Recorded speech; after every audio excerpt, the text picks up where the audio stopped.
Hey, y'all, welcome to the Reality or Not podcast with your boy, Shantae McMillan, DJ Reality, and your boy, Brian Clancy from Nothing New Under the Sun. How you doing, Brian? Hey, man, I'm blessed and impressed with the life God gave me. What about yourself? I'm doing pretty good. Got good energy. Back still is what it is, but, we still figuring it out. But Okay, I see you still shuffling the leg up, leg down. yeah, man, it's shifting. It's constantly shifting to make sure that you can that I can find some type of comfort within this chair. Like, nigga, the only comfort space is the bed. And I'm like, man, I ain't about to be bedridden for the rest of my life. So, but you gotta get you one of these bad babies. What's that? This is a massage. the massage boy. Yeah. I mean, but listen, I'm telling you, it don't matter. Like when I get up, that shit is a slow walk. Like, that shit is always constantly trying. I was like, okay, let me, keep shifting. So I'm moving around and doing stuff. But all that being said, what's some stuff you want to? I know we got some topics, but we had one of the topics we had is life lessons as an adult. You saying life lessons as an adult, or what we learned from being a kid to an adult? So what I wanted to do. Wait, before I say that, this zero G2. So that was one of the reasons why I bought it. I wonder what zero Z was, but it holds you where the basically your bottom top is at the same as your top, and then like these rollers, they can hurt some, but like, so don't get this one, don't get this brand, but get man, the one that I want is Homomedics, and that mug is nice, but this is what I bought myself for Father's Day, and that's probably one of the lessons that I learned in life as a kid. Because how much does it run you? How much did it run you? Man, I think I paid like I want to say I had a coupon, so I paid like $900. I think it was like $1,500. I'm thinking like the thousands. Like I had one of my friends. He sent me well, it wasn't a chair, but it was a treadmill with a screen on it, and I'm like, damn, shit is getting more expensive. And he asked me how much did I think it cost, and I was like, I don't know, maybe $5,000, $4,500. He's like, no, that boy is $15K, and I'm like, man, shit is. What did do? No in hell would I have a $15K treadmill in my house. I just don't like. I don't have any kids, or I'm not married or anything like that. But if I was to do any of those two things, I would still go to the gym at that cost. I just, that's just crazy for me to buy any, like, hell, even the Peloton trips me out. I think they're around maybe like 3,000 or 4,000 or something. Might be a little less now.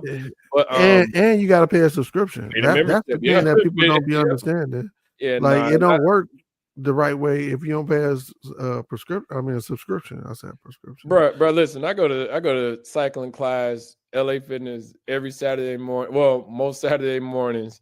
And then even this is one place called Cycle Gang. Shout out to Cycle Gang. They Michigan State alum, but they have a cycle gym on the south side, like in Camp Creek, that I pay. I don't know. I think it's maybe about $10 or $20 per class or something like that. Oh, but you can get a membership too. But all that being said, no way in hell I'm gonna pay $3,000 or $4,000 for a bike that's just go sit in my house. Then when I was in Chicago, I had a treadmill that sat in my house, and it was in my apartment, and that shit was in the fucking living room, like TV's in front of it, right next to the couch.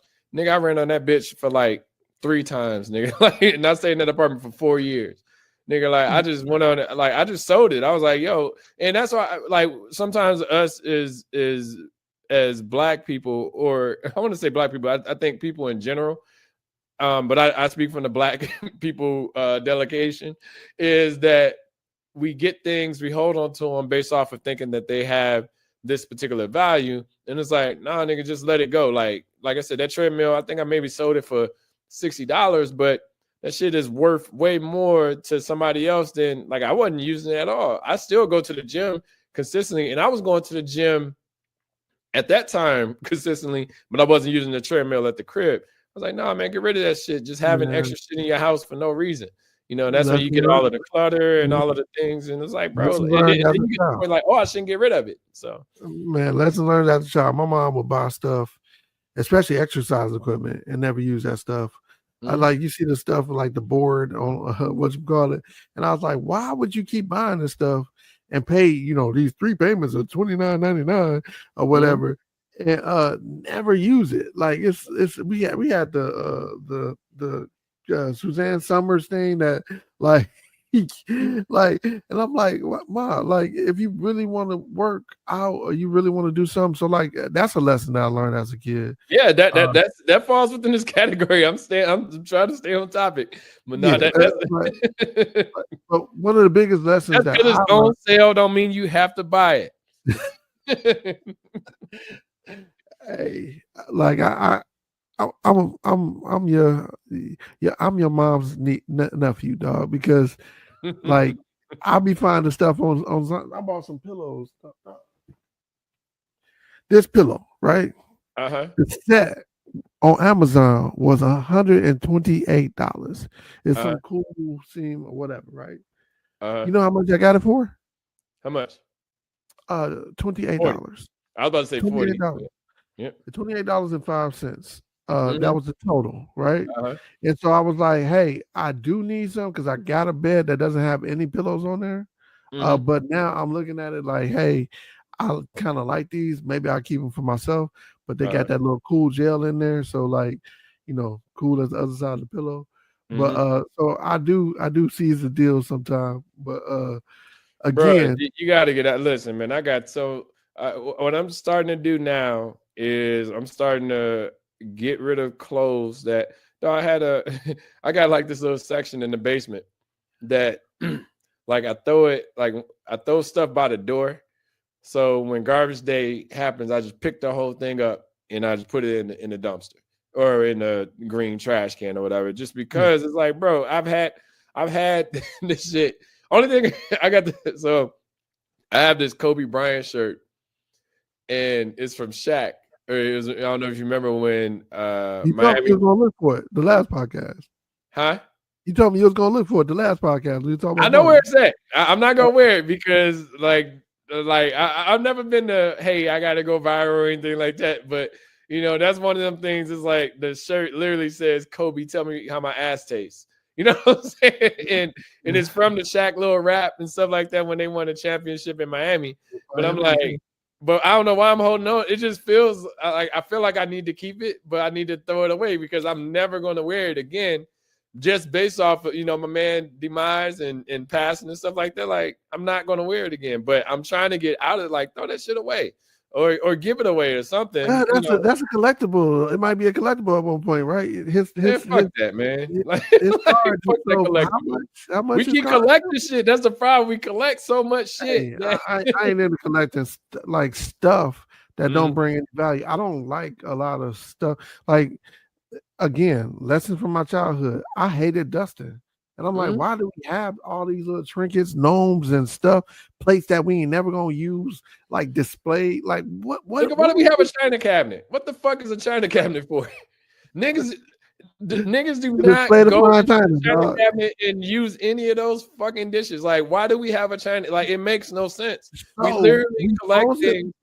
We're supposed to use that on Sunday dinners. You know what I'm saying? But how many people really have niggas at the table no more?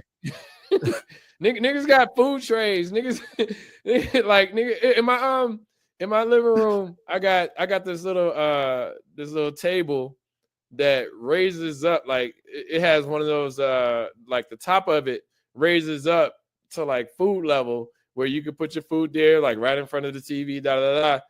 And it's funny too. I bought a table. I was like, you know what? I need a dining room table. I didn't need a dining room table, but I bought one. I was like, let me have it because I liked it too. It was nice rooms to go. I'm not trying to promote them, but anyway, bought this table, and I barely even sat at the table. Like I eat more in the other. Now, granted, like we playing cards and stuff like, and that was one of the one things because I would pull out the motherfucking the foldable table. Foldable table. Yeah, I pull a foldable table or even the outdoor table that's patio furniture. Pull that in, like if I had people over, and then we play cards on that, and nobody ever complained, you know. So all that being said, I just wanted the house to look a little bit nicer, so I bought the table. But all that being said, I don't use that bitch. But I ain't, you know, that's the one I'm not gonna, you know, just throw out because I paid like shit $1,100 for it. But I like the table. I was in the store. I was like, I'm gonna get that table one day, and I went back in that bitch and got it. So Man, I'm gonna tell you where I got my dining room table to this day. My man, when I first moved to Orlando, he was moving out. One of the guys I work with, he was moving out of his out of their house, and he was like, "I got a bunch of stuff I'm getting rid of." And then he was like, "You need a washer and dryer, or you need?" I was like, "Yeah, I'll take a washer and dryer." He was like, "Well, just get a truck and bring it over." And like when I came over, he was like, "You need a dining room table?" It was a decent dining room table that has a leaf in it to spread far.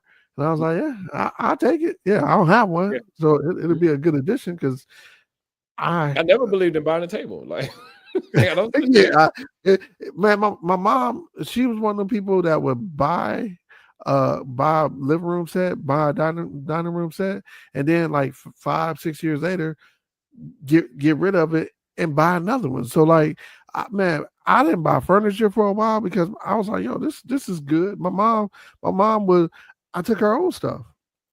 I had my mom old stuff. I had 2 sets of my mom's old furniture, one in my basement and one in my living room. The only reason why Shantae I had to get big and buy some furniture is because I looked at the furniture and I was like, yo, like with kids and stuff making a mess from like this. Yeah. I was like, oh, this is terrible. Like I seen my granddaughter. I was like, I had video of her, and I was like, look, this couch has stupid stains on it. I'm like, I can buy another couch. Like I could, yeah.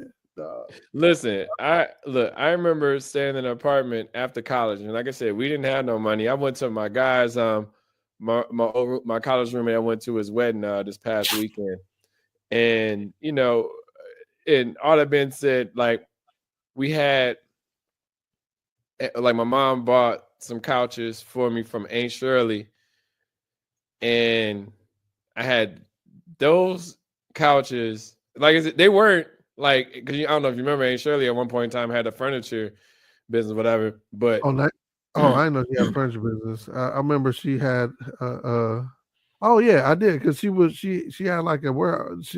She had every look. She still owe me. We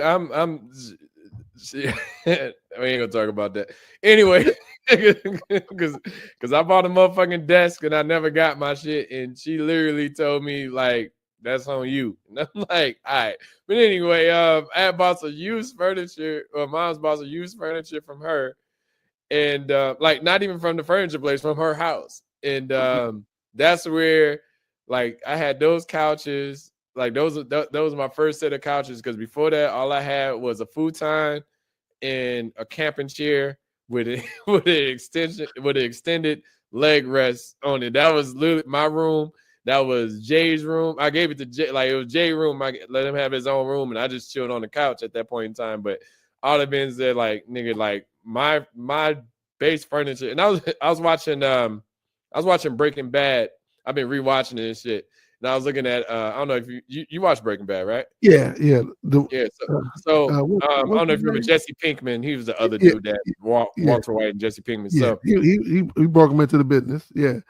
So Jesse Pinkman in his house, the nigga had a futon, and the nigga had like some large speakers and like a stereo. That was all the nigga had in his house. And I was like, it was so reminiscent of how I thought when I was younger versus now. Like, and granted, now I have all new, since I moved into the house. I finally bought some furniture maybe around like 2012, 2013 when I moved to Ypsilanti.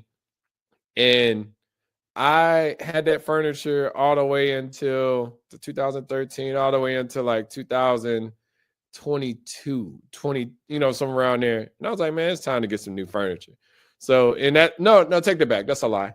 I bought new furniture when I moved into the house, but I still had the older furniture. So I still had those couches. They were so comfy too, but I had those couches, and I ended up buying new furniture. I think it was around 2021, 2022. But it took me a while. I was because I would go into and this is I say fuck a sale. It don't really like sales are good, but I went into rooms to go. I saw this furniture. I was like, I want that couch set. But I was like, I couldn't afford it. Like it was like $2,600 or something like $3,000. And I was like, well, I'm gonna wait. I'm gonna wait till they go on sale. That shit never went on sale. And rooms to go don't even do sales like that. They'll say, well, we promoting da da da. But I asked the lady, I was like, when is this going on sale? Because I'm that nigga. And she's like, well, we really don't do sales and stuff like that. I was like, all right, cool. So I waited. I've got some sets, some bedroom sets through there, and they'd be like 7 pieces but the 7 pieces, 5 other pieces be for the bed, and then you get a dresser and a mirror. Yeah.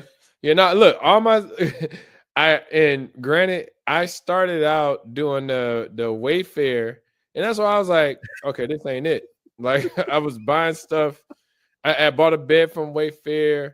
I bought a desk from Wayfair, and I bought my outdoor furniture from Wayfair.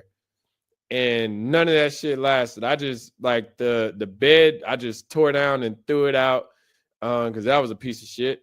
And the furniture the outdoor furniture wasn't that bad, but I didn't like it. So I just went on and I gave it to my neighbor across the street, and I went on and bought new furniture. But I'm all that to say, like, if you want it, just go ahead and get it, nigga. I was in I was at Sam's Club, and this goes back to the things that's being on sale. I was in Sam's Club and I saw this outdoor furniture, and I was like, oh, that's a pretty good deal. But the only thing was they didn't deliver it to you.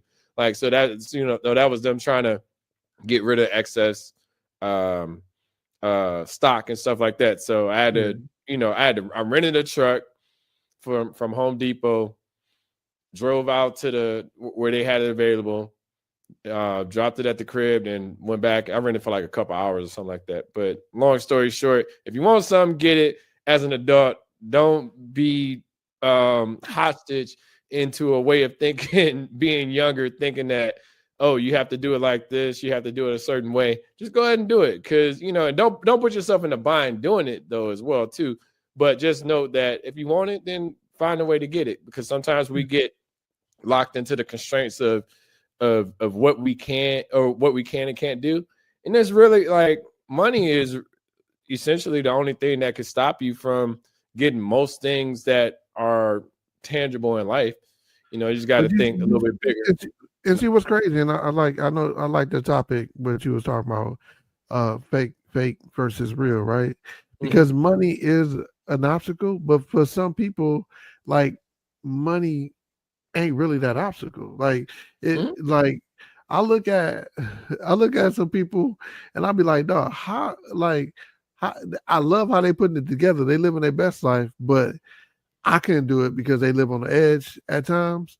And I'm looking like, dog, you spend, let's say, I've seen some girls spend like $1,500 on hair. You know what I'm saying? Like hair, getting braids, and then nails and everything. And I'm like, yo, money obviously ain't an issue with y'all. Like that's what I really want people to understand.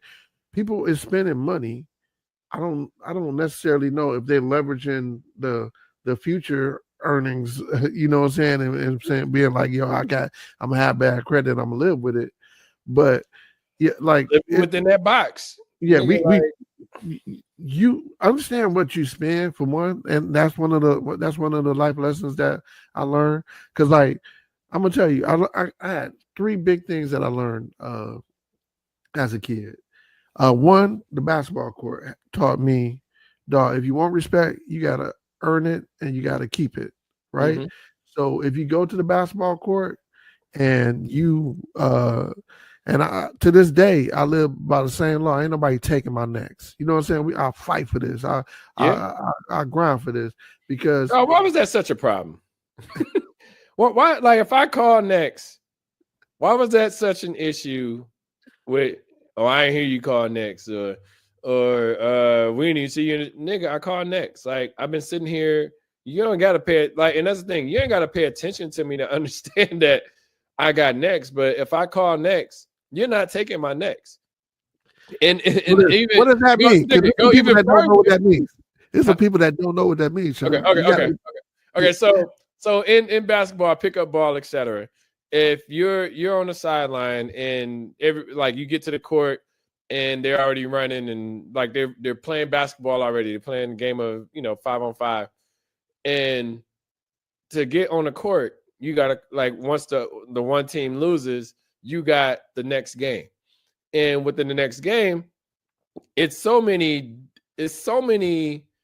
levels of the next game that you have to think about. Like you got to think about picking the right team. You got to think about who's going to run with you, who's coming off the court, or who from the losing team are you going to pick up off the court, or are you going to play with who's ever on the sideline? Because I've always been an advocate of playing with who's on the sideline, but at the same, you don't want to play with somebody that sucks, you know what I'm saying? And you want to make sure that if you get on the court, you can stay on the court. So it's always finding a balance, because I'm the person that, as I said, I want to have a pretty good team so I can stay on the court, but I don't want to be that guy that says, well, I always hated this, and I would get this probably about a good 50 to 75% of the time, is that, well, let me see who lose first.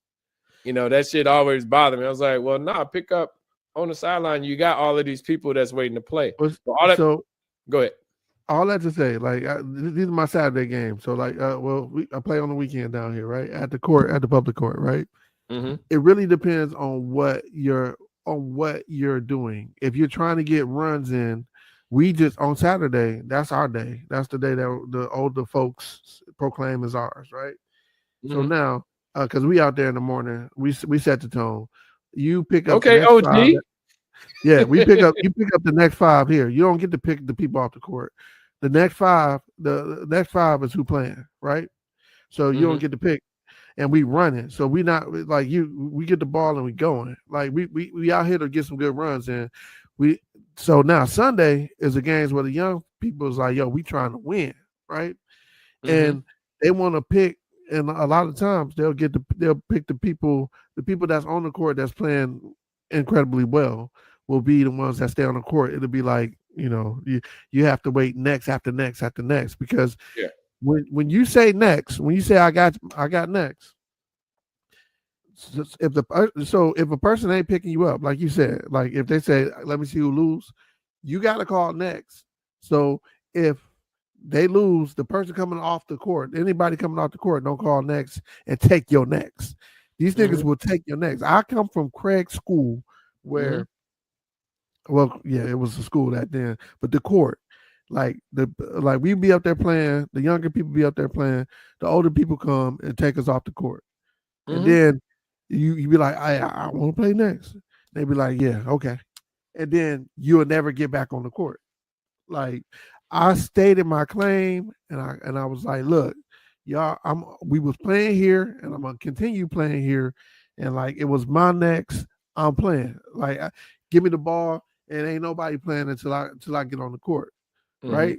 Yeah. But I had to have a little stature. I couldn't be no. And then when you got out there, you tried to make your team win. Like that. Those were the points that I learned that with pickup ball, and it translated to anywhere I go on the court, even Puerto Rico when I went on the court. You know what I'm saying?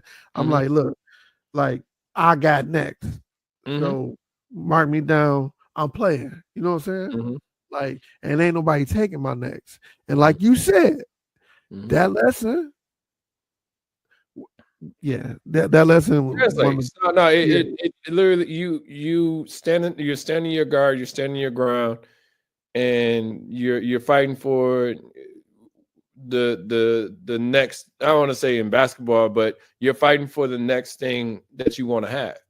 And a lot of people don't fight for, I feel like sometimes people expect, it's like, well, no, in the basketball sense, I expect to be running next because, I'm me. It's like, no, nigga, I've earned the right to get the next game because, I fought for it, and I'm sitting here waiting for my next opportunity to be able to, quote unquote, ball out, I guess. Yeah, and if they take your next, they just figure you ain't worth it. You know what I'm saying?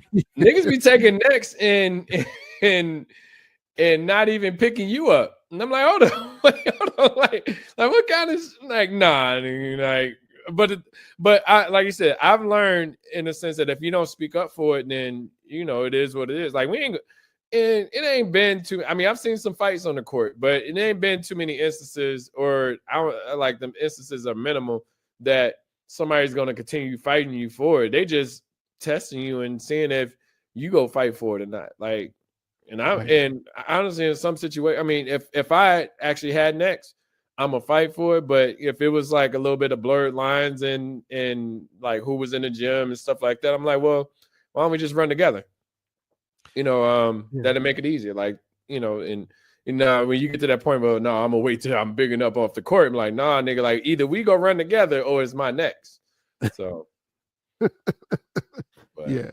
So I mean, like, what other childhood things that did you like? I said, I got 3, and the basketball was definitely one of the ones that I'll never forget, because like that was like my rite of passage, and I see that it translated from Venice Beach. Like when I went to Venice Beach when I was in the project in New York, you know what I'm saying? Like I was like, yo, I mean that. Like my little city prepared me for that. Yeah. I would say I mentioned this earlier, but operating within the box. And I say that as in you only know what you see. I had to learn outside of the smaller mentality that there's more out there for me. Like I said, I was just happy to, I don't know, have like I still to this day, I think I might have borrowed your jeans or Lewis jeans, but I've never had a pair of used jeans. Like I never owned a pair of used jeans. I remember borrowing like slick jeans, and I think those was Lewis's too. All that being said, like I don't like. I think outside more now that I mean, yes, that was what was it, sayings and all that stuff, and I didn't really, it was like you can get used from sayings. Like I got used from Burlington. Yeah, or TJ Maxx and all that stuff. I mean, but I remember getting my first triple fat goose. You know what I'm saying? Like that was a big thing for me. Like and that was raw, boy. I was like, oh, I'm getting one. I got one. Didn't you have the full length? I can't remember. I had the 3/4, but mine had carpet on it. It had the Sherlin type collar, the bigger collar. Yeah. The green, it was green and brown, but like you can't tell me nothing because yours was totally reversible. Mine wasn't totally reversible because I love my triple nigga. That triple fat goose was. But like, dog, you had the starter gear, dog. You had the start. I want to say, but that was me. I worked at Imperial Sports though. I got 40%. Wait, you didn't work at Imperial Sports when you had the Charlotte one though, right? No, so these are the ones I had because I didn't get the first one. I still remember Marani. Marani had the red, was it San Francisco? No, UNLV. Oh no, Marani had the UNLV, and I was like, oh, that's dope. And, because NWA had the Raiders one and shit. I didn't get one until the pullover. I had the Penguins pullover, like black, yellow, and white, or it was like yellow and white with the stripe. That was the first one I had, but that was Imperial Sports time. Like that was no, take that back. It wasn't Imperial Sports time. That was, I think I bought it at Imperial Sports, but that was my first delve into, because I think the ones with just the emblem on the back, I think that came out maybe 8th grade or 7th grade. But then the one after the full pullover with the little zip on the side, I think that was maybe 8th or 9th grade or somewhere around there. I remember when we were bowling at Maple Bowling Lanes. So like that's how I was like, yo, I know you were probably 8th grade then. Yeah, because I just remember getting a triple fat goose around, because it was junior high. I remember getting that around 8th or 9th grade because I was hyper. Like, nigga, I got a triple fat goose. Nigga, you couldn't tell me nothing.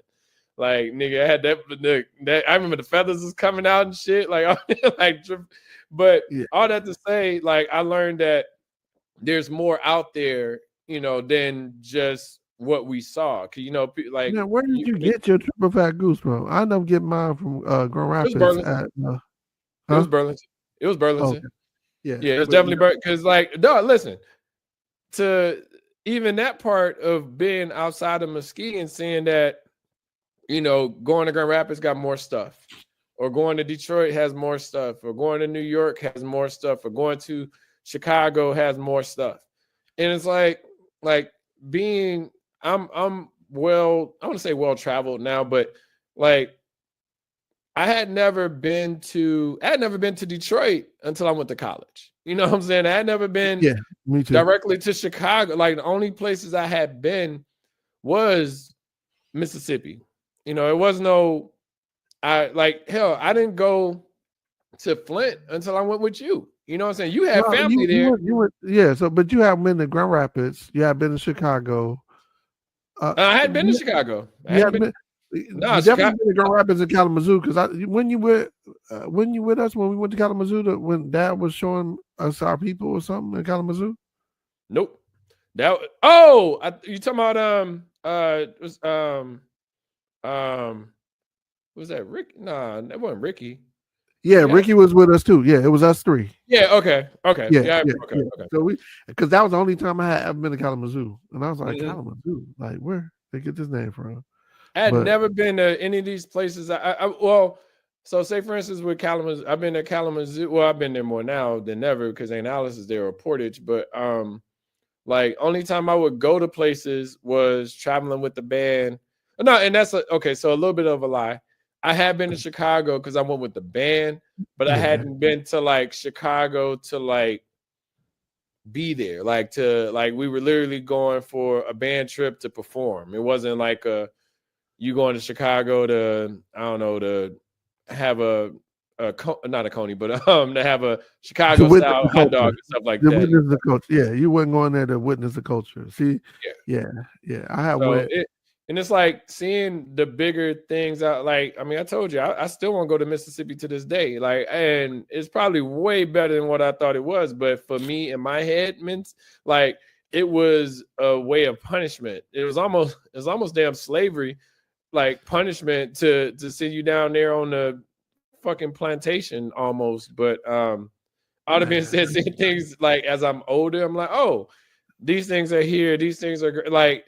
My exposure to what's out there, like it was funny. I was who house was I at? I was with my brother Sam, and like a Tesla rolled by, and he's like, "Oh, that's old girl, da da da, with Tesla, da da da," and I'm like, damn, like I don't know who drive. Like I see Teslas all the time. Like I'm not privy to who drives what in the city. And I'm like, we're that small to be like, well, that's Keisha's Tesla or right down the street. Like, I don't know, or that's Evelyn's Escalade or stuff like that. Like, I don't know people's, and maybe I should know, but Atlanta's too big to pay attention to what everybody got going on. You got to focus. And that's one thing I had to learn about myself. I was like, focus on yourself. Rather than, and this is one of the topics but like people watching, like one thing I've learned about success is I try to see things I'm like, well, like say I go to not a company outing, but like somebody from the company has a barbecue or something like that. And I'm like, okay, this is a nice house. And I'm not looking at it as in, I envy or I want what they have. But I'm looking at it. It inspires you. It inspires you. Right. I'm looking from the inspiration side. I'm like, well, I can have this. If I want it, and I can, if I invest in it, and rather than I want what they got, da da da. And I feel like sometimes on a smaller scale, from like that person as an example saying, oh well, look at Keisha with her Tesla, is like, do you want the Tesla to like? Is that like, because I never looked at status symbols. I look at me, like if I have a Tesla or I want to just say Tesla, but if I had because I know you have not hybrid, but electric cars, is that, I don't look at it like, oh, well, Brian got the K4, da da da, or I mean, Brian has an electric car. I need to get one, da da da. I'm like, no, like I'm more inspired that, it's like, well, he has those things. I don't envy, or what's the word? I forgot the word in the Bible, but covet. But I don't covet what you have. I'm more so inspired by, he was like, okay, well, like you out there getting he's it. doing Like, things. Yeah, he's earning what he has. You know what I'm saying? And that's what I that want was to a goal of his, and he reached his goal. Like that's the way I look at it too. So like, we're going back to the lessons learned from childhood. Like I told, like I think I spoke about it on the podcast before. Like when niggas was at the corner, like they used to be at this corner, right at the corner of Monroe and 8th Street, well 9th Street or whatever, and Park. It's Park, yeah, 8th and Park, 9th Street. And they used to all they used to do was talk about what they did in high school, and I was like, yo, that can't be success. Right? Is that what these like all these dudes do is reminisce on like, and these was dudes I ain't gonna say I looked up to, but I knew like to be the best football players, the best basketball players, and like these cats is sitting here drinking 40s on a corner, talking about their high school days and women that probably wasn't worth what. Like I'm like, no, this can't be life, right? So this inspired me to be like, look, man, I don't want to be in Muskegon. I don't. If this is what they think is success, if this is what they manage, I said it's got to be more. It can't be. This can't be life. That like Jay-Z said in this song, it's got to be more because, like, for me to grow up to aspire to be this He's an dude inspiration. Yeah.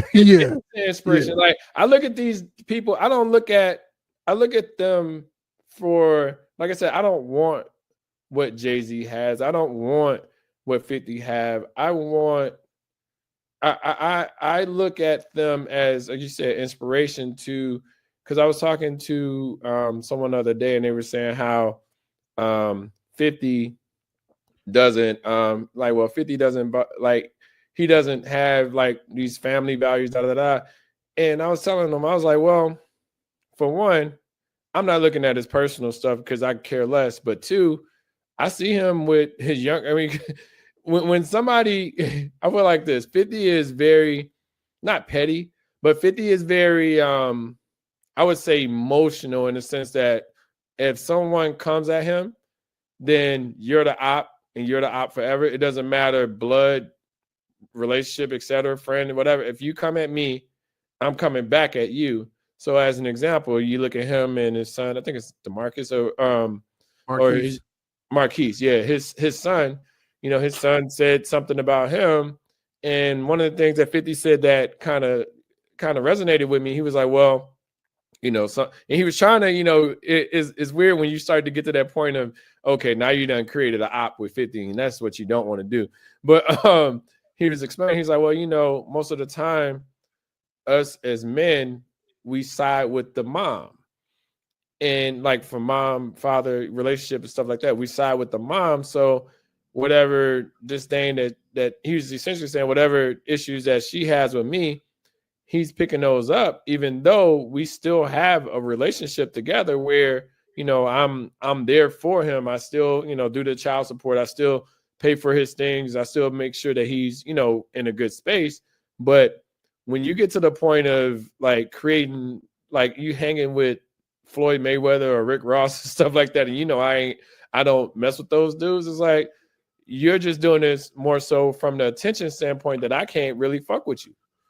You know, yeah, you being used as a pawn. Yeah, right? but you're letting it happen. Like you don't see Ja Rule's, you know, kids hanging with 50 to get Ja Rule's attention. You know what I'm saying? It's just crazy to me that. I mean, but like he kind of shut that down with just that one thing. He was like, dude, you've had over $7 million in your life, and what do you have to show for it? Like it's one way. Like people always looking for people to blame, and like I get it. You know what I'm saying? But like, nah, bro, it's on you all day. That 50, because he has that ferocity of like, yo, I ain't messing with nobody, but when y'all mess with me and when y'all want to play, let's play. Like, I got time. I mean, and that's just. I never like when people are, oh, 50's a bully. I was like, well, you know, he even said it himself. It's like when people come at him, it's not really noticed, but when he comes back at them, just because of who he is as a person or what he's seen as a bully. And I'm like, I remember that is it Tierra Marie thing, and she tried to sue him, and it didn't work out for her. and he countersued and he won. And every time he'll pull up on Instagram or whatever social media, he'd be like, "Yo, where my money at? You lost. Like, where my money?" Like, and like, "Well, why are you asking her for money? She doesn't." I was like, "Yo, she literally sued him first to say that and lied about it, and then he won the I forgot what was the title of the suit, but eventually, I mean, he won. It was like Yeah, it he wasn't got the like judgment. $30,000. Yeah, it was his judgment. And I mean, she even came on the Breakfast Club like, yeah, I know I owe him the money, but do we need it? Again, when I you want over all my coins. that's another I lesson I want learned. everything I earn. That, If I earn $50, like I can make 6 figures. I want all my money. I Like, still have tabs on people that owe me money from high school, right? yeah, But I want every single coin. on that other message, on that, like, did you learn that? Was that a lesson from your childhood that you learned that you want everything owed to you? You said so ask me the question again. Was that a lesson that you learned from your childhood that you want everything owed to you? I don't want anything owed to me. No, I'm saying if somebody borrow money or somebody break your stuff or something like do you want? Okay. Yeah. I've written off some people. But at the same time, the lesson I learned was it won't happen again. And I feel like I'm very generous in a sense that I'm not stupid, but I'm generous as in, hey, you need help. How can I help you? I'm always trying to, and like I said, I'm not this saint or anything like that, but if I can help in some way, I will, and it was, I remember one time, I think I mentioned it, I can't remember, but this chick borrowed like $400 from me and I never got it back. And then turn around, and I'm making this story short because she was on some fuck shit. But long story short, she turned around and asked me for some money, maybe like last year or something like that. And but the time that she had, but she told, and then she had told me, nothing I did mention it, but she had told me in the grand, no, not in the grand scheme of things. She said verbatim, "Did you ask God for your money?" I was like, what? Like, but anyway, but then fast forward like 4 or 10 years, no, 8 years, she asked me for some more money. And not to say I was a dick about it, but I felt warranted. But I was like, did you ask God for this money? And that she was trying to borrow from me? And that was kind of like the end of it. Don't just, don't take advantage of me. Like, I don't mind if I have it, I'll give it. You know what I'm saying? But it's just how, like, if she had said something like, I won't have it, and I don't know when I'm gonna get it. So when I get it, I'll give it to you. Because in my mind, the way I work, like, say for example, if I owe some money, blah, blah, blah, I'm always looking at ways to pay it. So as an example, if I owe you $400, I'm like, well, even if I break that down within 10 months, like that's $40 a month. I can figure out $40 a month. I'm not gonna pay. I don't like being paid part of my money, but I want all my money at the same time.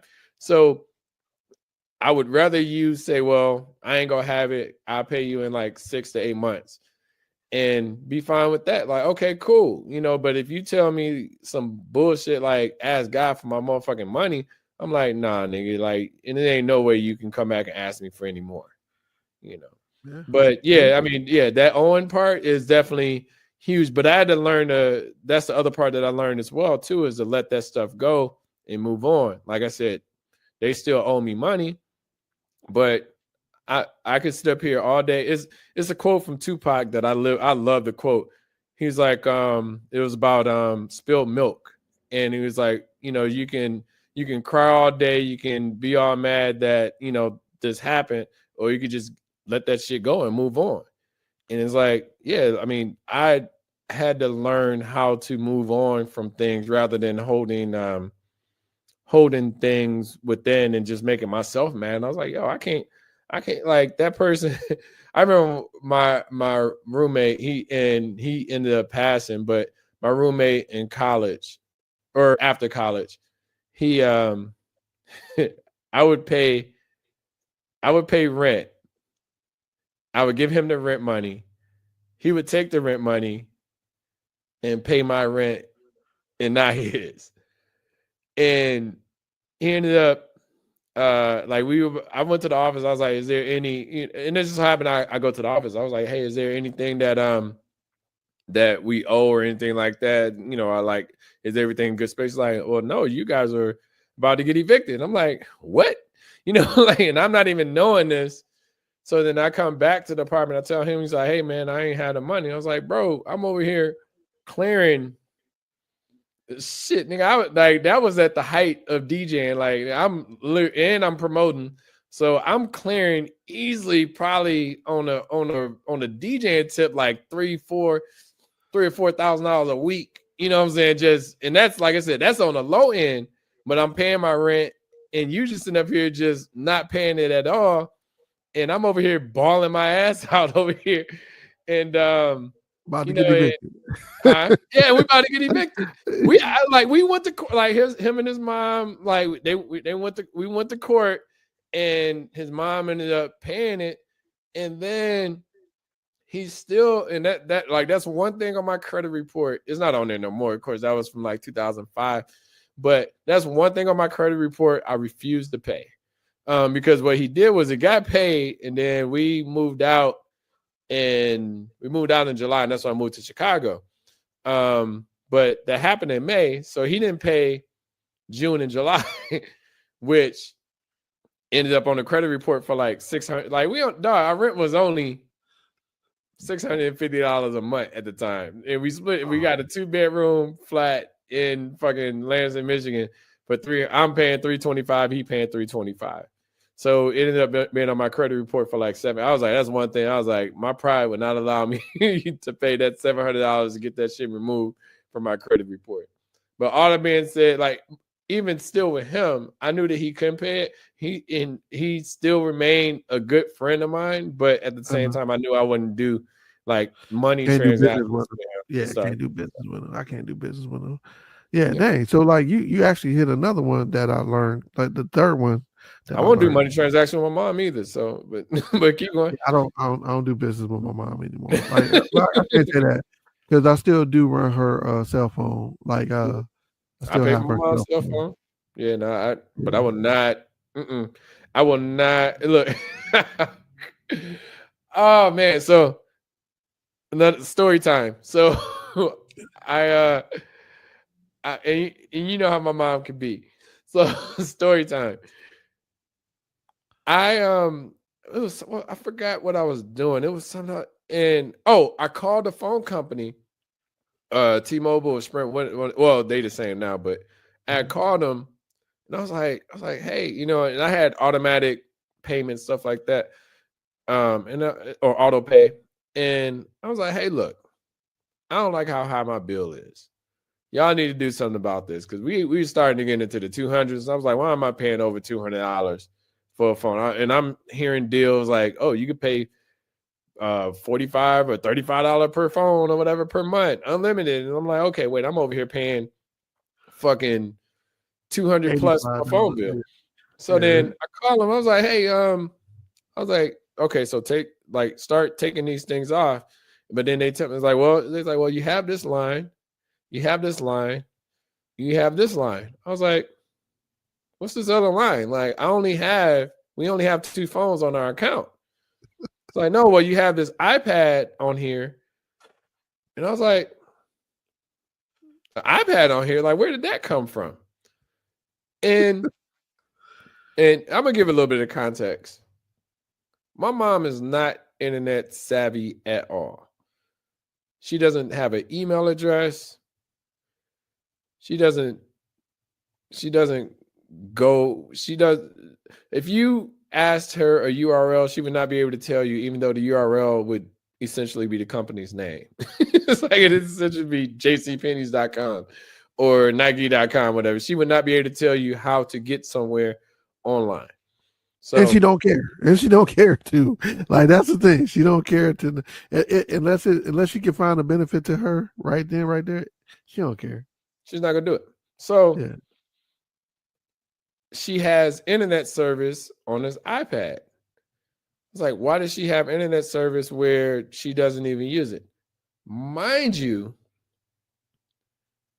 she got an iPad that has added additional $43 a month on my account because she didn't pay for it, or that was the way for her to pay for the iPad.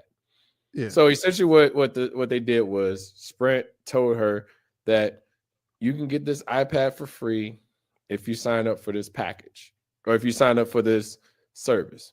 So essentially they added extra $43, $45 to my account per month, plus paying for her phone, da da da. So I have auto pay. Like I wasn't really monitoring. I could blame myself for that, but at the same time, I'm never going to. If I'm not paying a bill, I'm not adding nothing to anybody else's bill. Like that's just how I like. I look at it like, look. If I buy you, like, if I take you out, I got a story about that too. But if I'm like, hey Brian, let's go grab some food, da da da. I wouldn't, and you don't drink, but I wouldn't expect you to be like, yeah, let me get this appetizer. Let me get this dessert. Da, da, da. I would expect you to be, and this is with dating too. I would expect you to be very careful on the things that you order. Like, we're not balling out here. I'm buying your meal.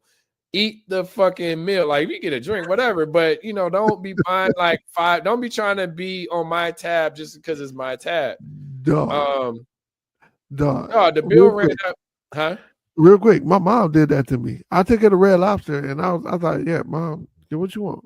You know what I'm saying? I didn't think that she would be the one to be like one of them dates that be like, oh, I want this and that. No, her bill was crazy. I was like, this will never ever happen again. I'm never taking my mom back out to eat. Look. I'm gonna go back to my mom's story, but I got a story about one of my sisters. But this one was funny because it didn't fall back on me. But I'm gonna tell that in a second. But so I get with my mom. I'm like, Mom, why the hell is the iPad on here? She's like, well, it was supposed to be for free. I was like, it's not for free. I was like, what do you mean? Like, I don't like, I'm paying for it. And I've been paying, and bro, I've been paying for it for 20 months. Like, I'm paying for you to have an iPad. And mind you, we bought her an iPad for her birthday. So she has 2 iPads. And she only got the iPad because it was for free. But it was free. The service was additional charge. Yeah. But she didn't realize it was costing me because it wasn't. Don't spend other people's pockets. You know what I'm saying? And Grant, I think it ended up, I counted the math out. I think it was like at 20 months. I think it ended up being like $800. When I did the math, and I still have, because it was for 2 years, I had 24 months to pay it. I mean, it was a damn near paid off. So I was like, Ma, look, I was like, you owe me $800. I was like, that's just the bottom line of it. It's like, I ain't sitting up here. And granted, I don't necessarily have to collect it from you, but you fucked up $800 plus another $160 just go come from paying this iPad off. So I don't know if you remember, but you was there when the shed got when we demolished that shit and threw all the shit out. I was in her car and it didn't have any brakes in it. And I was, backing into, and I'm gonna keep this story short, but I was backing into the driveway. Yeah, the driveway, and the brakes. Like I said, it was no brakes. So I'm like, shit, what the fuck? So then I'm riding back towards the back of the alley in reverse, and like hit her shed. And when I hit her shed, it had like a dent. It wasn't like, because I wasn't like I was, driving fast. It was maybe like going at 3 or 5 miles per hour, if anything. But, so the shed stopped me from rolling into the alley or one of them trees in the backyard. But shed was maybe $300 or $400. She'll still tell you to this day I owe her for her shed. And I told her, I was like, listen, I was like, you owe me for the iPad. We're clear. Like, Like it's like sometimes people feel like you owe them, but they don't owe you because they gave you life type of shit. It's like, Yeah, nah, yeah, like they you gave owe you me. life and Like, everything, fuck all that. everything. Like, no, you ran up my fucking bill, and I'm coming out of pocket out of this, and I'm not even knowing. But she was like, you need to call the people. I was like, no, you need to call them. Like, I Yeah, my don't owe mom you. would have been Like, like, "That's your fault. Why you ain't? You could have been told me that. Why you waiting? Why you waiting 20 weeks? What, you need some money or something? Is that what you?" nah, see, now That that's would have that been my bullshit. mom. Like, why in the fuck would you do like? You already have an iPad, and granted, my mom has an iPad. Well, she had 2 iPads, and she had I gave her a tablet. So I gave we all bought our iPad for her birthday initially, and then I gave her a tablet that I actually won from work or whatever, but it wasn't Mac, and I didn't really like the functionality of it, so I gave that to her. And then she went and got another iPad, and that was the thing I was more pissed. I was like, "What'd you do with the iPad that we bought you?" Screen cracked or something like that. I'm like, get the screen fixed. If it's not worth it, then don't get it fixed. But don't drain my money. But okay, so this last story, then we go back into some topics. I don't know how much time we got. But my sister, I was DJing in Houston. And mind you, like if like most of the time, like as a DJ, it's if they give you a tab, that's cool. If they don't, that's cool. Like I usually just like if I'm going to drink, I'll just bring my own liquor in with my equipment because it just makes logistical sense for me. So my sister, actually Tari came too, but my sister was thought of all of the drinks. She's like, "Oh, I'm with the DJ." And I'm getting ready to leave, like leaving out, carrying my equipment. And I was like, "Yo, I got liquor like here if you want something." Like it's literally, and it's crazy. I wasn't even really drinking, but I always have it in like one of the containers or whatever, just so I ain't got if I am drinking. But anyway, we get ready to leave. She's like, "Hey, blah blah blah." I was and like the person that was talking to her, she's like, it's like, "Oh no, the DJ doesn't get da da da." But she had bought like 5 or 6 drinks on the bill. I was like, that's you. Like, like that ain't. Look, I have liquor here that you could have had. And like I said, I think I took one drink. I don't want to be like in the club like trying to pour shit. So and I'm like the focal point. So one like I could just be pulling it out, but at the same time I could have made sure she got a drink out of it. But I was like, yo, like why in the hell? Like I can't remember the last time I went to a spot and I was just like, So how much those drinks cost? Like $20 each, or like because my brother said he spent $300 at the bar. I'm like $300. Your brother wilding. I guess they buy rounds or Josh whatever. is wilding. No, because the thing, like the whole idea of drinking, in my opinion, at least for me, and maybe I'm just still used to that. But I would start at home, and then when I go out, I probably have 1, maybe 2 drinks. You know what I'm saying? Just so like, because I want to calm down. I want to be able to settle down to feel comfortable to drive. I don't want to drive like. I mean, I'm already driving quote unquote reckless, but I don't want to like drive like where I feel like I'm uncomfortable to drive. I had a friend one time, man, like this dude, it was funny as hell.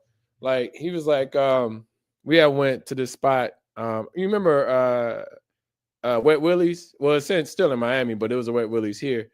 But we had went to Wet Willie's. Ain't that a strip club? Nah, it's a slushy drink place. Oh, okay. Oh, yeah. They got them in New Orleans too. Wet Willie's. Yeah, and Vegas too. So he was hitting me up. He's like, hey, we go here, da da da. I was like, okay, cool. I was like, I'll meet you over there. He's like, well, I'm like, can you come pick me up? And I was like, nah, nigga, like, hey, nah. So Man, so he Ubered there. Picking people up, man, and giving people rides. Bro, why? Like, listen, I tell people all the time, like, I'm like, hey, look, I didn't drive. Like, figure it out. Like, and I would just walk around the corner and get in my car. But it's like, bro, like, you are grown. Like, if you you drive yourself, or you figure out how you go get home yourself. And granted, if it's within if it's within reason, I don't mind driving, but and I'm gonna give a little context once I get a little bit further within the story. But at the end of the day, or at the end of the night, he was like, "Oh man, can you give me a ride home?" I was like, "Nah." I was like, "You can Uber." I was I'm out here, I'm actually out here, drinking and stuff like that. I'm not about to put myself in a position to drive you home and then drive myself home. And now here's where the numbers make sense. So he stayed 10 miles north of where we were. I stayed 12 miles south of where we were. Oh, yeah. So I look at that, like, people don't, like, I feel like sometimes when, and this is kind of with the iPad situation or the club situation, they don't realize the impact that it has on you because it's such a smaller impact on them. So like me driving him home is nothing but a 10, 15-minute drive. But me driving him home, driving me home, or me driving me home is a 15, 30, 45-minute drive. Yeah. I was like, bro, I was like, you can Uber. He's like, oh man, my phone about to die. I was like, I called the Uber, shoot me the money. Like, I'm not going to do it just because. I'm like, bro, like you chose your path, how to get here. And this is one thing, this goes to the first topic as well. It's just like, I don't have to do these things for you to be. I feel like the tricky part about that, like being a people pleaser, is that as a DJ, that's how I make my money. But I don't make my money pleasing people in real life. You know what I'm saying? I don't make my money. I don't feel like it could impact a relationship that with you with somebody. I mean, I remember one time, like, this chick asked me to buy her weed, you know what I'm saying, like to go on a date with her. And I don't know if I mentioned this last time, but that was last. Yeah, I'm like, no, weed is, yeah. No, I was like, I don't even know how to buy weed. Like, writer. She had a writer on the first date. Like, this is what. Yeah, I was like, yo, I don't even know how to buy these drugs. Like, I would literally have to go to a store or something to be able to do that. Like, I just don't know how. I don't know how to find them. And not look like the ops. Hey man, you know where I can buy some weed? Hey, can I buy some drugs, please? I want 2 drugs. It's like, nah, nigga, like, how much is it for 2 joints? Or how do we roll that blunt? Like, do I get like the wraps and stuff from here? And like, yeah, like I literally don't know. But it was just funny that my man, I was like, yo, you a dude. Like you even worse. Like I've never been in a situation where I was like, hey, can y'all take me? Like, if I'm on the way, then yeah, I mean, hey, look, can you drop me off over here? But even then, like, to this day, I drive by myself to wherever I go because I'll be ready to go when I'm ready to go. And of course, I play the position, but at the same time, if I had the convenience of having my vehicle available to me, I catch y'all. That's why I got a car. And back in the day, how I used to ride, like I always been a driver. I ain't much never been like that dude that, because when I'm ready to go, I'm ready to go. And like my spider sense be tingling, and when my spider sense tingling, I'm gone. So I'm gonna find a way out. I mean, it's easier nowadays because now you could, like you said, you could Uber, or you can. It's ways to get Uber back in that day, nigga. Nigga, it's either you got to ride with somebody or your ass is sitting at home. Yeah. Like you had nobody to call. Then you, like, if it was too late, nobody was answering the phone either. Like, because it was our phone. Niggas didn't have cell phone shit. Like, nigga, I ain't get a cell phone.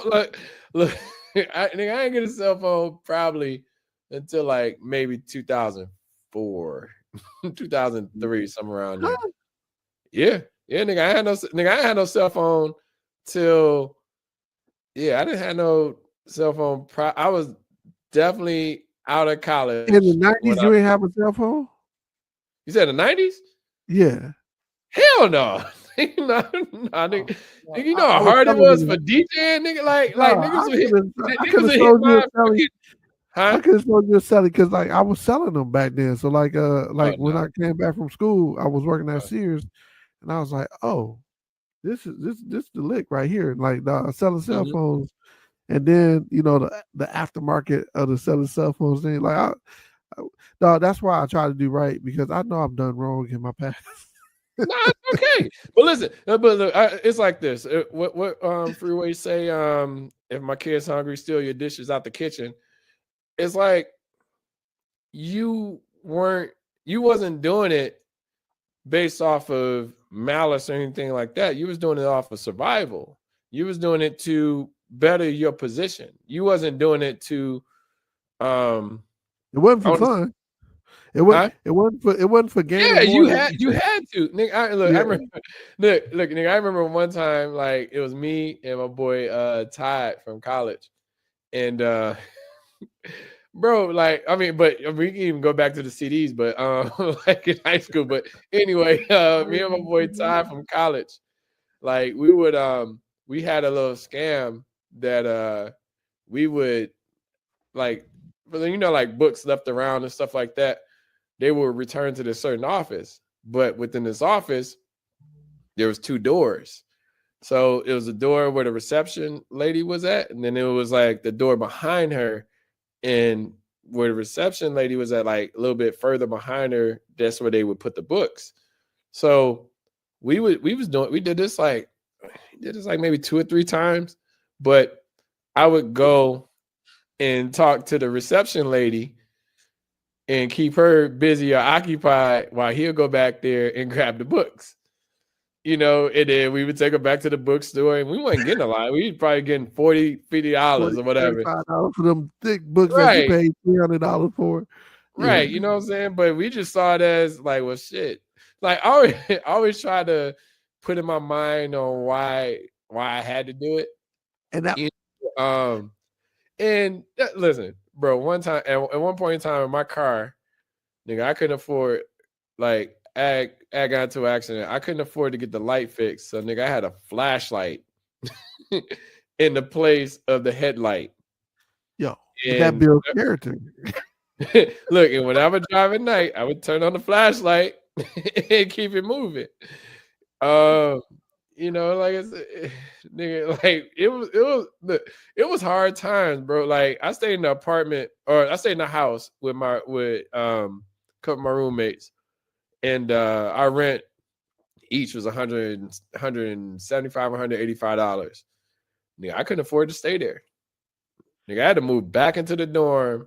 I took an RA, or they called it minority aid, like to support the black students, but I took a RA position just because I couldn't afford to pay $175, $185 a month for rent for a house. Wait. Let me rewind this back too, because I don't think people understand the gravity of that lick that y'all was hitting. That You would distract the lady to grab these books. Now, granted, how many books can you grab at a time? You know what I'm saying? Like 4 or 5. People got like 4 or 5, and then like the only thing that could have got us in trouble, if anything, was like if she looked to the right. Because if she looked to the right, because it was glass windows. So she looked to the right, she'd have been able to see him coming, like just from the casting of the shadow or whatever. And so or the reflection. When he picked up these books, right? Yeah. Listen, we did it 3 times. Look, we did it. This is the thing about crime, right? Learn when to quit. Like y'all got to stop taking advantage of the crime and not quitting when it makes sense. Like I remember, okay, so I guess I'll jump into the CD shit. Like we would go to Myers, Walmart. I don't understand. Like it was just kind of like an overall business. And what we would do is we would swap the prices of the CD. Well, we would take the sticker. I don't know if you remember, they used to have them bins. They'd be like $3.99 CD, $4.99 CD. And we would take those stickers and put them on like the SKU because those stickers had the SKU on it, so it was just kind of the way that they managed the business. So those stickers, they had the SKU on it. Put those CD SKUs over the SKU, so it just rung up normally. Wait you a know, second. so Let me put some perspective on this too, because I know your mama. Mhm. Now, your mama goes and get produce and always use 4011 bananas. No matter what expensive produce it is. Now this is abusing the situation. Like that's the problem I have with her is that, and I'm not gonna incriminate my mom, but when you have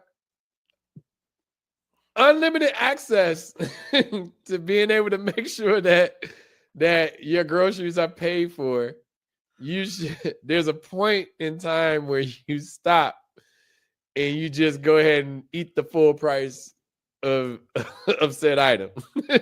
So I just want to give people context where like this. Okay, so now you get the CDs, slap them on there. Yep, slap them on there. So I still remember my first CD to this day was D'Angelo Brown Sugar, and I put a $7.99 sticker on there, and I went and scanned it. And granted, I scanned it for the retail was probably maybe $13 or $14. Okay. So and I spent $7.99 on that. See, I did it for that. I remember for Mobb Deep, the infamous. I remember them specifically. But me and Eddie, it's funny. We went in there one time just to cash a check. And they were taking I was like, why are they taking so long to cash this, to cash a check? It was just, it might have been, I can't remember what it was, probably from Imperial or whatever.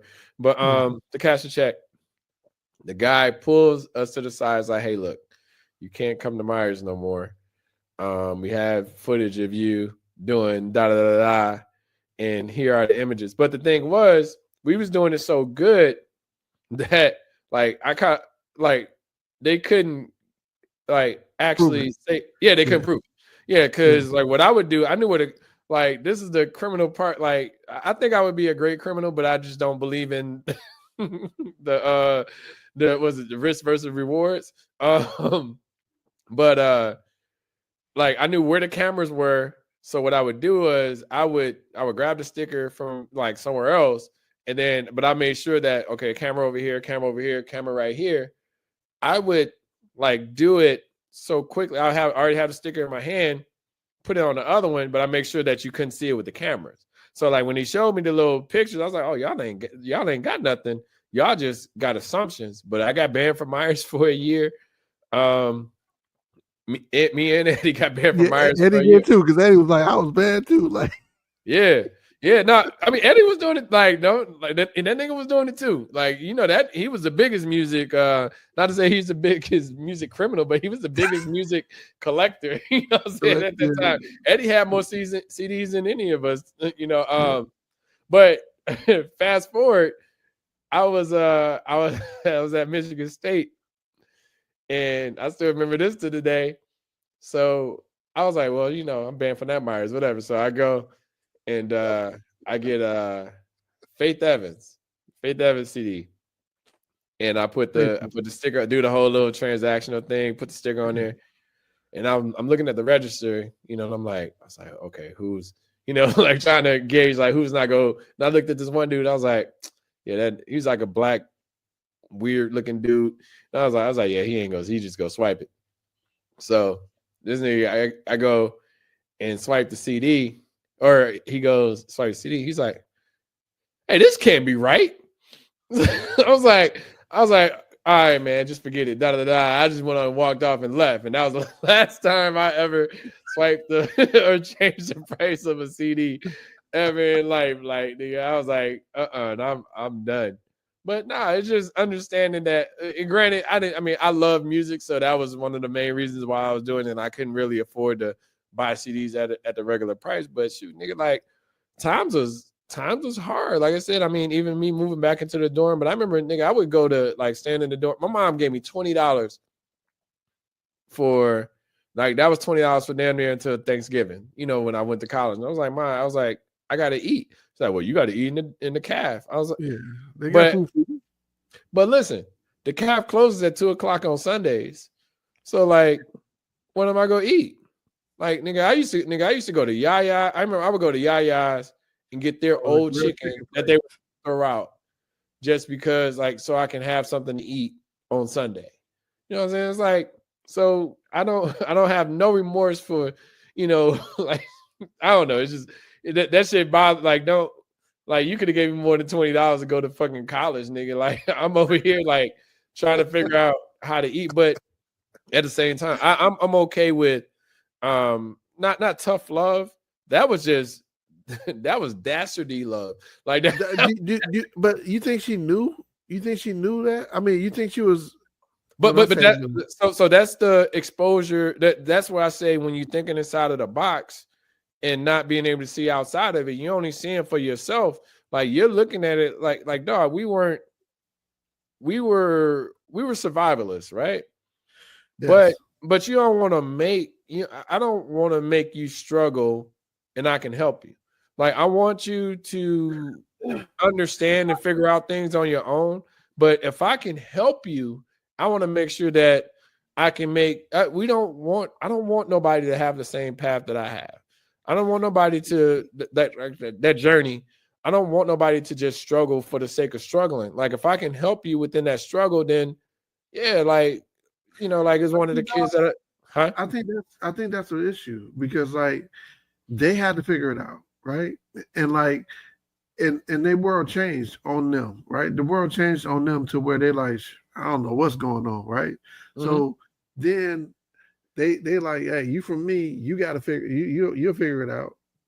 And like I feel the same way you did. If I can give you a lesson that you don't have to go through and that will help your life. So when my daughter went to Michigan State, I was like, look, I got a little money. I wanted to make sure I had some money.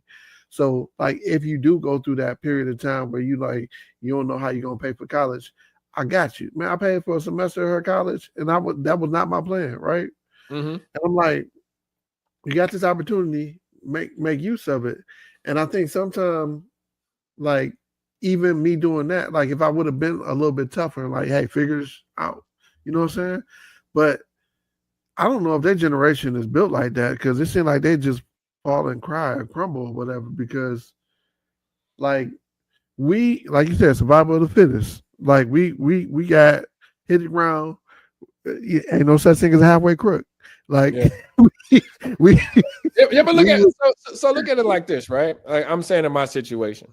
Yeah. If I'm not worried about how I'm eating, I'm not worried about where I'm living. That gives me more time to focus on my education or like, because I was there trying to figure, like, it wasn't like, I mean, it took me damn near 6 years to graduate. And that wasn't because of not knowing, like, not being on my shit. It took me that long because of finances. Like, I literally lost my financial aid in the middle of 1999 where like my mom got a Parent Plus loan and then I stopped getting the support. I couldn't get another loan within the financial aid process.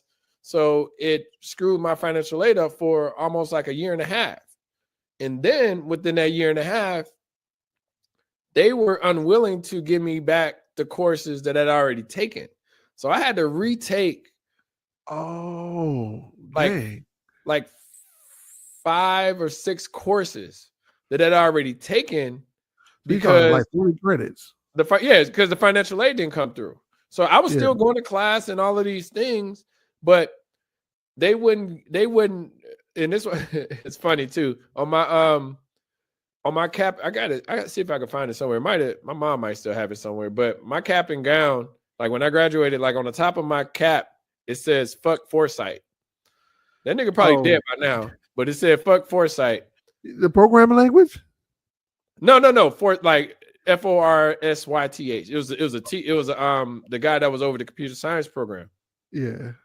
And because he wouldn't allow me, like once I got my financial aid situation, nigga, I was sleeping on niggas' couches and all that stuff. Like, nigga, I didn't get my financial aid straightened out. Well, when I got it straightened out, the course that I took, and the teachers gave me grades, they still trying to push for me, he wouldn't like my computer science, like my core courses. He wouldn't allow them to add it like the class that I had That's taken. your transcripts. So yeah, so I had to retake all of those classes, and mind you, some of those courses were prerequisites for other computer science courses. So I couldn't I couldn't take them all at the same time. So essentially it added another year and a half. But I was like going hard at it. So I was like, well, shit, I'm gonna take this in the summer. I've only taken summer, like I've taken summer courses damn near every year outside of my co-op, just to be able to bounce back from that. I didn't graduate until 2002. You know what I'm saying? I'd have been finished. Like my goal was to be finished, but like at the end of 2000 and or December 2000. But that shit fucked my shit up just because I didn't have the finances there. Like if I was financially stable, and granted, it started being a little bit easier. That's when DJing like started to take off. So it started to be a little bit easier for me to have money available. That's when school got easy for me. Like, nigga, I would just go to class and I'm like, okay, I got it. Boom, boom, boom. Yeah, knock it out, do whatever program. But then I would just DJ Thursday, Friday, Saturday, whatever night I was DJing and make my money. My grades went up when I started DJing. Like when I started spending more time out at night, you know, minus the late nights at the engineering building, my grades went up. You know what I'm saying? Just because I had more money coming in. So I'm saying it from the financial standpoint, I'm like, that's why I always lean on, like, I try not to just lean on me, but I really only have me to lean on to make sure that these expenses are in play, you know, because when it starts to get, people don't realize, like, you know, always try to get to and this is what we was talking about earlier, try to get to the next thing and try to always push for that, because the next thing can make your life that much easier. Like I said, me going through all of this stuff, you may not even known, but you know, and people around me might not even known, you know, it's like, but I'm over here sneaking into dorms, you know, sleeping on my boy pull out dorm room because he has a single, you know, stuff like that. I did that shit for damn near like 4 or 5 months, you know, of not, and still attending classes and still wait. And every other department added my courses except the computer science department. And I'm like, that's what I'm getting a degree in. Yeah, and that's wild. Foresight is a program. I wonder if he was a part of that. Yeah, Foresight. Yeah, Foresight is a language, but yeah, he he wasn't a part of it. He was chairperson of the department. He was the person that could have said yes or no. And he literally said no. And I'm like, I felt like it was kind of a win-win. Easily like it. This is my problem sometimes with people in general. It's like, if I can make your life easier, I don't ever want to make your life harder. Like I don't live off of spite. It was one thing that and you know, talking from not from the church perspective, but I was listening to church I went to church yesterday, and the pastor said, like, one day in life you're gonna end up helping somebody that you really don't like or that you really despise them. And I'm like, letting go of things can make, you know, like, if I can help you, I want to help you. That goes to the original conversation. Like, if I can help make, in what we were just talking about recently, if I can help and make your path easier, then whether like you're the op or you're somebody who I really believe in, I want to do that, you know. And that's one thing that I learned in life is like, well, I can't hold on and harbor feelings or be upset about something, you know, that was like years ago. Like, of course you can be impacted by it and you're not going to be a fool and let it happen again. But at the same time, like, I don't know, if Idris hit me up and like, hey, look, I need $200. I need to do this for my kids or something like that. I'm like, all right, man, here go $200. You know what I'm saying? Even though, you know, like, I was still impacted by, you know, niggas stealing my shit. You know what I'm saying? So yeah, I mean, and man, believe it or not, that's the basis of Nothing New Under the Sun, is because, like, you know, sharing these stories, and if even these words can help you reach another level or reach a plateau where you couldn't reach before, or you know, because ain't nothing new. We just going through the same type of struggle, just at a different time, right? Yeah. It may be a different struggle, but the same elements within, like when I say our parents, my mom didn't go to college. She didn't really know anybody who went to college besides my older sister. You know what I'm saying? And Mm-hmm. she figuring this stuff out, as we go. And so like you said, when we need waivers for fee waivers and stuff like that, where do you go? Well, like if they listen to the podcast we did last week, they know that, hey, you can go and get a waiver. These application fees are not. Don't let that stand in your way. So like, yeah, it's dope that, and we're gonna have to wrap it up because we at almost at time. Not a biggie. No, keep going. I mean, we got a few minutes. Yeah, but like, it's tough. Keep going. My bad. Yeah, but that's why it's important for us to get on here, and it's important for us to reach one, teach one, because you never know who you reach and what type of impact. Like I told you, Demarius is like, he's a runner. This dude is running marathons. 26.2 miles or whatever. That's 26.2. That 0.2 matters too. That should be right around there. Cause you get to 26, like you be like, oh god damn, like you damn near be feeling like you want to walk the last 0.2. But nah, man, that's dope. I like that. Like you said, you don't know who you're impacting, and like I said, I say this all the time. Like I don't blame.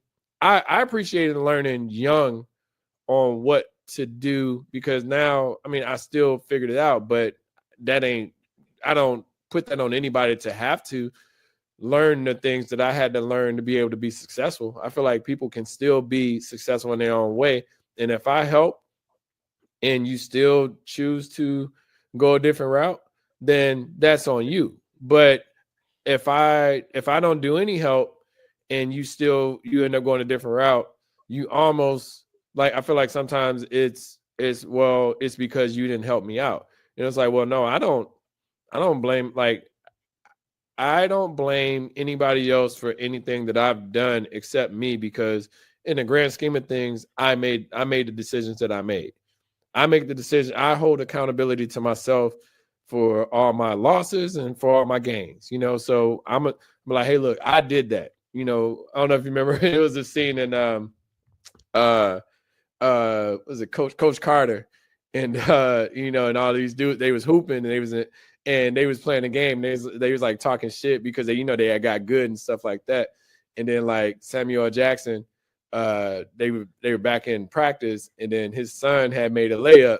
He was like, yeah, I did that. Yeah, I did. Like he created his son. I was like, like, it was a unique way of saying, like, but then he was like, no, shut up. Like, this is like, y'all ain't done nothing yet. Like, this is for y'all to keep moving and pushing and and stop trying, like, work as a team, rather than saying, hey, or trying to be the independent, I did that myself, or I hit that jumper, or I hit that, it was just an interest to take you. And then he's talking about the shoes. He's like, yeah, you see that bow? I did that. I did that bow right now. And that time I was like, this is but funny. You did what you were supposed to do. Like Barry Sanders said, look, act like you've been there before. But like you said, and this is what I really would like people to understand on my last words going out of here. But there's a difference between wisdom and a knowledgeable person. Wisdom is somebody who lived through some stuff, and a knowledgeable person is somebody who didn't have to go, who gained the knowledge from somebody who went through it. So I want people to be knowledgeable and wise. You know what I'm saying? Like that's what I'm perfecting to be. So if you get anything from me, get the knowledge so you can be wise. Yes, sir. And make sure that you pay attention and take heed to what we're saying. We're saying this from experience, but we're saying it from knowledge as well. As in, do what you want to do. Think outside of the box. Try to do more things that make sense for your life. Don't do them just because other people are expecting you to do them. But in the interest of time, thank you all for listening to the Reality Not podcast with Nothing New Under the Sun with your boy Brian Clancy and your boy DJ Reality. Talk to you soon. Make sure you like, subscribe, leave a message of topics that could be considered, and we'll talk later. Peace.